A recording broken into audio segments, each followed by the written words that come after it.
Well, welcome into the Al and Haire show, and this is the final season wrap-up show, and we were going to have some special guests on the show. Fran Tarkington was scheduled to be here, Troy Aikman, but they both had prior commitments, but they're definitely proud of what you're doing here at Chaparral High School. Well, I know Frank Sinatra called in.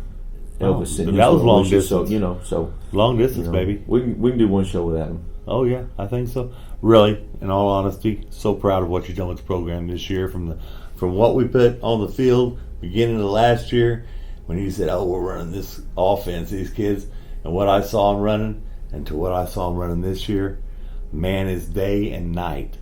I mean, night and day, however that goes. These kids have bought into the program. They're doing what they're supposed to be doing. And the good thing is they're making the grades that they're supposed to be making. They're showing up to practice. You got good kids out here. You just ran up some tough teams this year, buddy. Yeah, no, I was proud of these guys, proud of our seniors that's been with us. You know, we've been at this about 16 months and bought in from the get-go.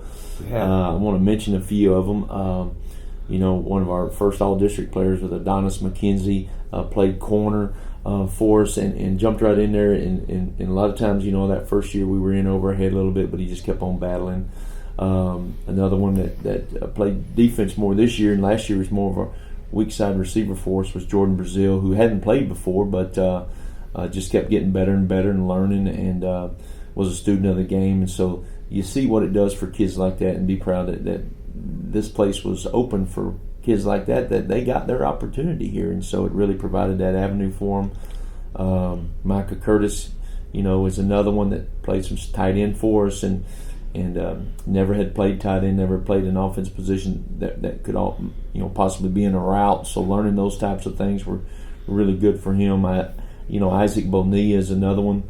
I wish I had time to mention all of our seniors. There's really too many of them, but a little shorter, a little undersized, but biggest heart that you'd ever want. And you can't judge him by his size. And so what he brought to us as far as his aggressiveness and his intention to really work hard was, he's not going to be easily replaced.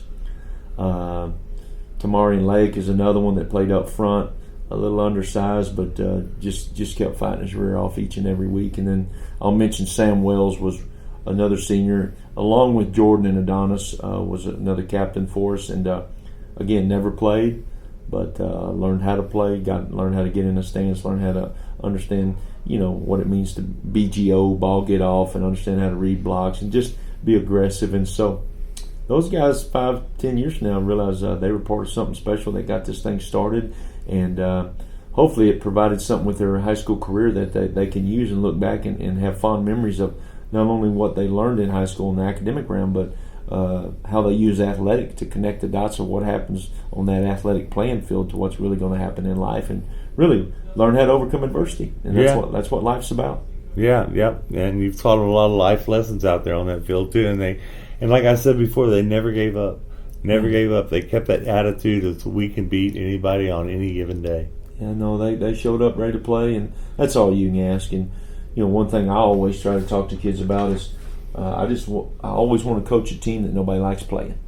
And if you can coach a team that nobody looks forward to playing, then you're doing a pretty good job. And that's what we're trying to hang our hat on is be that team that is going to be competitive and that never gives in, is not going to submit, is going to work really hard to be the best they can be week in and week out. Always trying to make coaches cry and everything. It was pretty bad that last day when you were getting that equipment and stuff and seeing some of those kids for the last time possibly.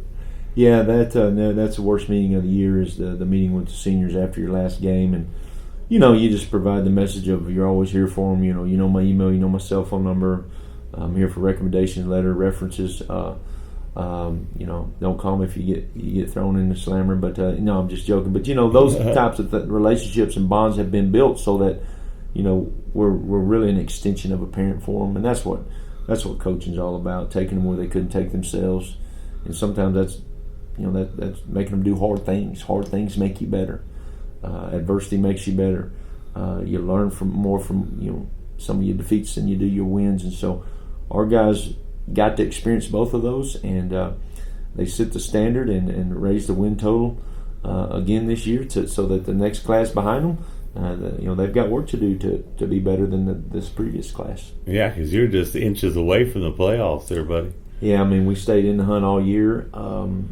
If a couple of games go in the right direction, and we're in a tiebreaker that could have went our way, and we just couldn't. We didn't get that break late, but they were in every game, and we played the district champion to a 6-point game here at home, and it could have went either way, and so that's something you can be proud of. Nobody's satisfied. I mean, somebody's always after you, so you don't want to be satisfied, but understand that where we come from 63-7 to 20-14 in 12 months is the growth that we want to see.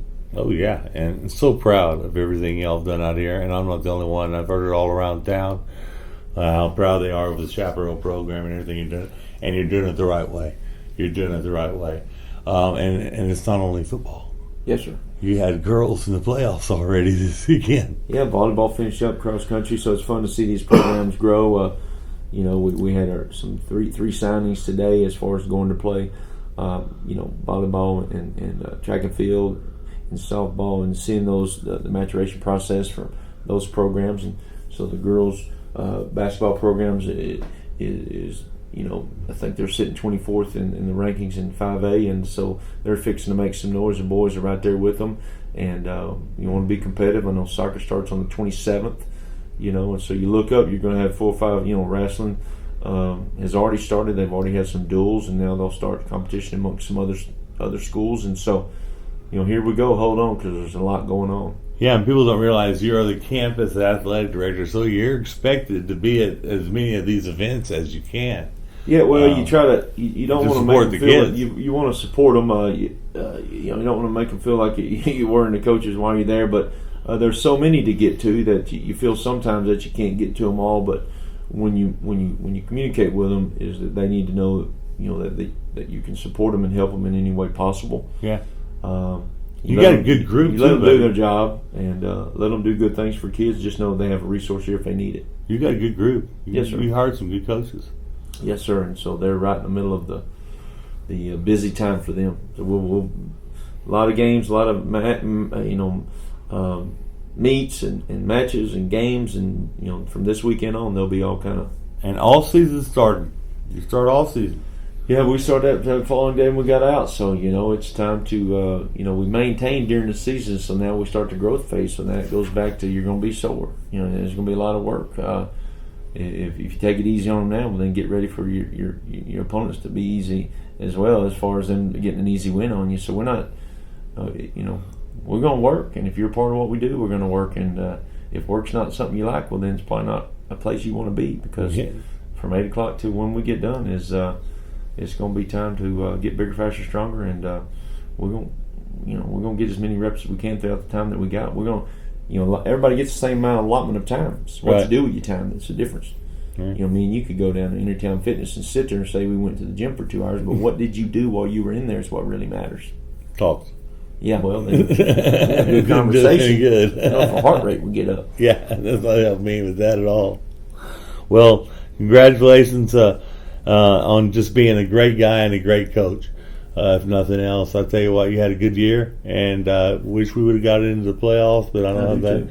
The breaks go fall, and that's how things do. But awful proud of your kids and the way they always acted in victory and in defeat. And you're on the right path. Don't go nowhere. Okay. Yeah, we're gonna put right foot in front of the other, and we're gonna show up and work every day. It's all we can do. Well, you're gonna see me out here a few times doing a little bit of baseball, doing a little bit of this and that. And anytime you need anything, you know how to get hold of me. Yes, sir. You're welcome out here anytime. Well, I appreciate you, Alan, and I hope you have a great rest of the week. And I appreciate your time. Yeah, we appreciate what you do for kids. Thanks, man.